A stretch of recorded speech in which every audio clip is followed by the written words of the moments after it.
जय आदिशक्ती आदेश. मी राधा दत्तात्रय जंगले. जीवनातील सत्य या युट्यूब चॅनल मध्ये आपणा सर्व बंधू आणि भगिनींचं सहर्ष स्वागत करत आहे. बंधू आणि भगिनींनो आणि मित्रमंडळींनो, मला मिळणारा प्रतिसाद किंवा मला येणारे कॉल्स किंवा कमेंट्स यावरून सिद्ध होतं की तुम्हाला माझे विचार पटत आहेत आणि याच पद्धतीने प्रतिसाद देत राहा. मी तुमच्यापर्यंत जीवनातील खरं सत्य काय आहे हे आणण्याचाच प्रयत्न करेल. खरंच जीवन खूप सहज साधं आणि सोपं आहे. अवघड करून ठेवले ते तुम्ही आम्ही, हेच मला सांगायचं आहे. आणि कदाचित कळत न कळत मी त्या मार्गावर निघलेली आहे. ठीक आहे, चला तर आजचा विषय ही खूप महत्वाचा आहे, अत्यंत महत्वाचा आहे. का तर व्हिडिओचं नावच तुम्ही वाचलेलं असेल की आपले खरे गुरु कसे ओळखायचे किंवा खरे गुरु कसे प्राप्त करून घ्यायचं किंवा ही व्यक्ती आपले गुरु आहेत ही अनुभूती आपल्याला कशी येणार. ठीक आहे की नाही? महत्वाचा आहे ना प्रश्न, अत्यंत महत्वाचा आहे आणि खूप महत्वाचा आहे. ज्यावेळेस हीच नाळ चुकते ना किंवा हेच ठिकाण चुकतं ना आपल्या आयुष्यातलं, अख्खा आयुष्य विस्कळीत होऊन जातं. बघा, जेव्हा आपण अध्यात्मामध्ये येतो तेव्हा पहिलं तर पाऊल टाकतात सगळ्यांना माहिती की गुरुतत्व आपल्या आयुष्यात येणं किती महत्वाचं आहे किंवा गुरु आपल्या आयुष्यात असणं हे खूप गरजेचं आहे.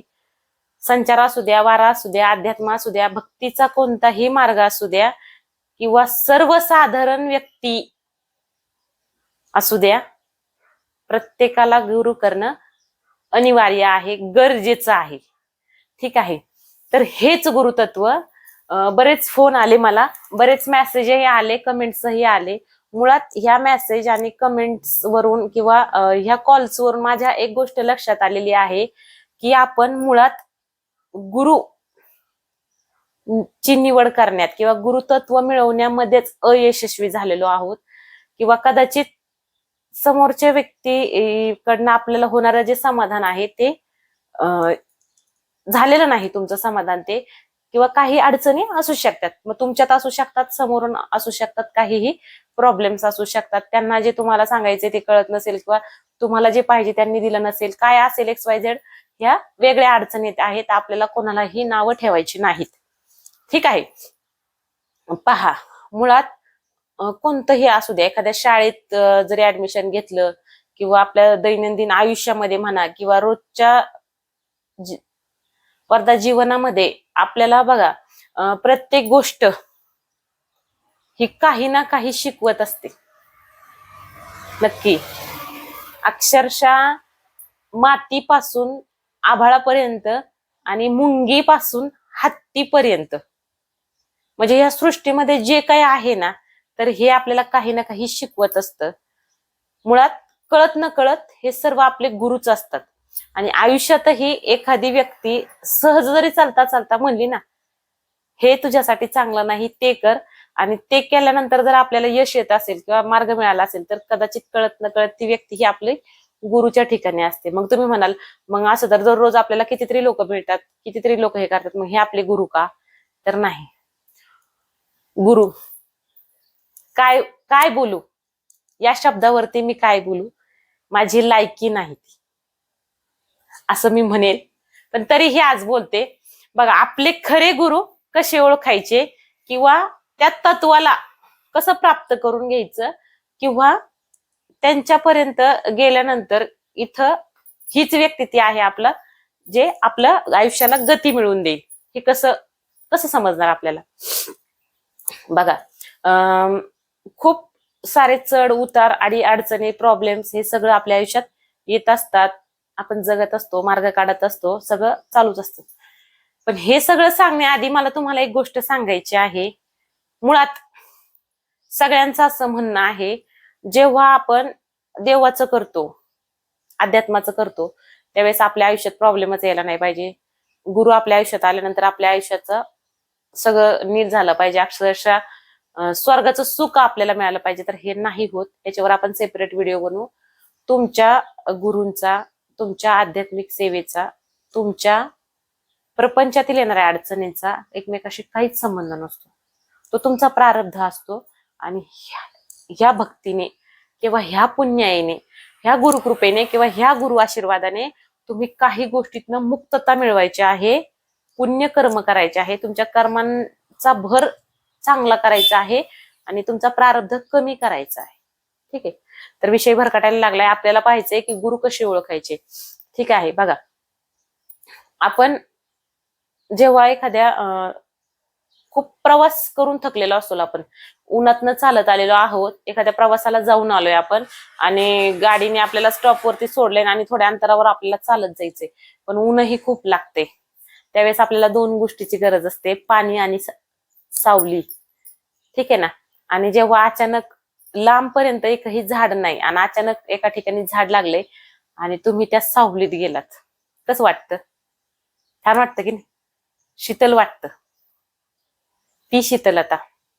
किंवा त्याच वेळेस तिथं पाण्याचा माठ आहे किंवा पाणपोई आहे आणि त्याचं जर तुम्ही गार पाणी पिलात, उन्हाने ग्रस्त झालेले आहात आणि गार पाण्याचा ग्लासही मिळालाय आणि सावलीही मिळालीत, आयुष्य धन्य झाल्यासारखं वाटतं की नाही? तृप्तता मिळते जीवनाला. सेम हीच फिलिंग आणि हीच शांतता किंवा हीच तृप्तता गुरुचरणावर वाटते. हे तत्व म्हणजे गुरुतत्व. ठीक आहे. असं ज्या ठिकाणी गेल्यावर तुम्हाला वाटेल ना, ज्या चरणावर तुम्हाला वाटेल ना की आता काहीच नको, खूप शांत, खूप छान, प्रसन्न, ते चरण तुमच्या गुरूंचे असतील. आणि गुरु कधीच तुम्ही निवडायचे नसतात. लक्षात घ्या. मुळात सगळ्यात मोठा पॉइंट आहे की गुरु तुम्ही निवडायचे नसतात, तर योग्य वेळ आल्यानंतर गुरु तुम्हाला शोधत तुमच्यापर्यंत येतात. शोधत म्हणल्यानंतर सगळ्यांना हा प्रॉब्लेम वाटेल, खरंच ते आपल्या दारात येणार आहेत का? अजिबात नाही. तो योग असतो. कुठल्या ना कुठल्या मार्गातनं तुमची त्यांची भेट होतेच. ते तुमच्या समोर येतात आणि तुमची सत्सद विवेक बुद्धी, तुमचा परमार्थ, तुमचं पुण्याई, तुमचा अध्यात्म ह्या सगळ्याची साक्ष देतो की त्या व्यक्तीकडे तुम्ही खेचले जाता.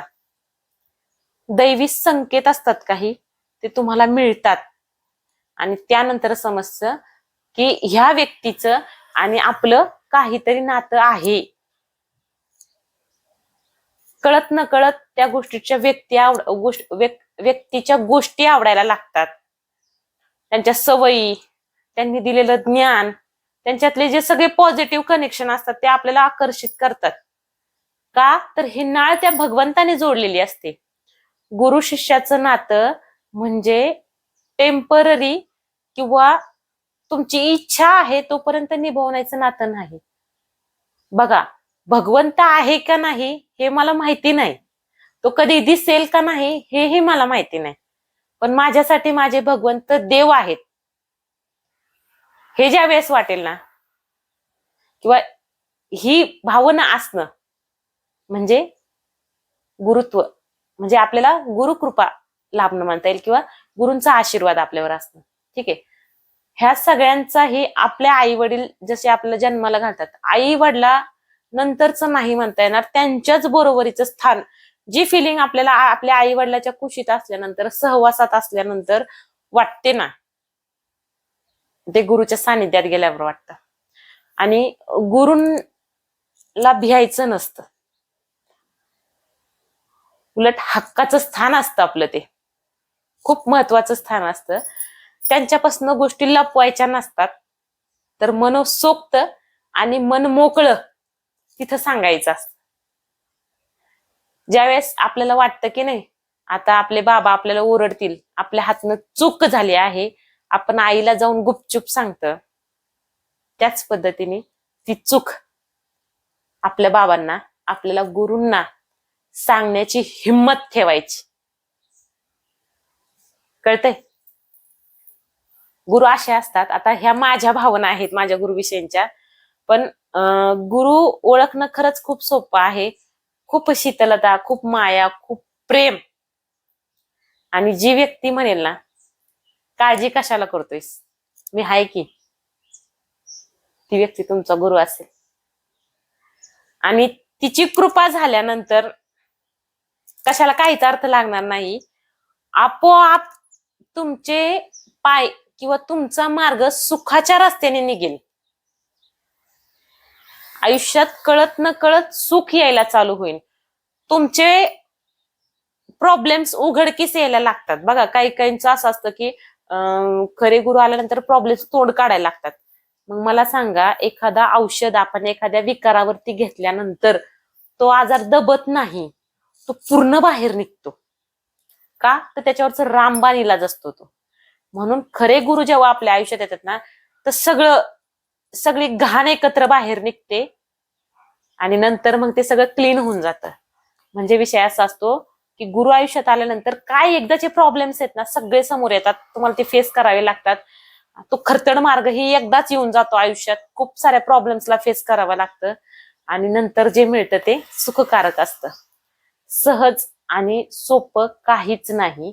आणि जर सहज आणि सोपं सगळं असतं तर जगण्याला किंवा आयुष्याला काही अर्थच राहिला नसता. मुळात गुरु तुम्ही ओळखायचे आहेत. खरी, नेक आणि प्रामाणिक, शिवाय दैवी कृपा असलेली व्यक्ती असते ती. खूप सात्विक असते. तुमची आणि तिची नाळ आधीच जुळलेली असते आणि सहज तुमच्या समोर ती येते. तिच्या सानिध्यात गेल्यानंतर गोष्टी व्हायला लागतात. सगळे कार्य होतात, सगळे गोष्टी मार्गी लागतात. ठीक आहे. गुरु ओळखणं खूप सोपं आहे. आणि राहिला विषय संकेत भगवंताचे, तर भगवंत स्वतः साक्ष देतो. तुमची गुरु परंपरा तुम्हाला दाखवतो आणि तुमच्या आयुष्यात येणारे पॉझिटिव्ह बदल हे सगळ्यात मोठं लक्षण आहे की ही व्यक्ती तुमचा गुरु आहे म्हणून. फक्त ओळखण्याची नजर हवी. ते म्हणतात ना, सामर्थ्य हवं. ते तुमच्याकडे पण तो साठा असायला पाहिजे. सगळेच या जगामध्ये चुकीचे असतात असं नाही. 90% जरी प्रॉब्लेम असले तर 10% पॉझिटिव्हिटी आहे. खरी लोक आहेत या जगात, सत्य आहे या जगामध्ये. ठीक आहे. उड्या डोळ्यांनी बघायचे, फसायचं नाही. तुमच्या गुरुत्वाची किंवा गुरुतत्वाची ओळख करून घेणं हे खूप सोपं आणि सहज आहे. फक्त संयम, धीर ठेवा. लेट होईल पण थेट होईल. तुमचे गुरु तुमच्या आयुष्यात आल्याशिवाय राहणार नाहीत. चला तर मग बघा, व्हिडिओ आवडत असतील तर व्हिडिओला लाईक करायचंय, व्हिडिओ शेअर करायचे आहेत, चॅनलला सबस्क्राईब करायचं आहे. काही प्रॉब्लेम्स अडचणी असतील तर कमेंटद्वारे मेसेज करायचे आहेत. नंबर दिलेला आहे आपला व्हिडिओ खाली, तर कॉल करायचा आहे. जय आदिशक्ती आदेश.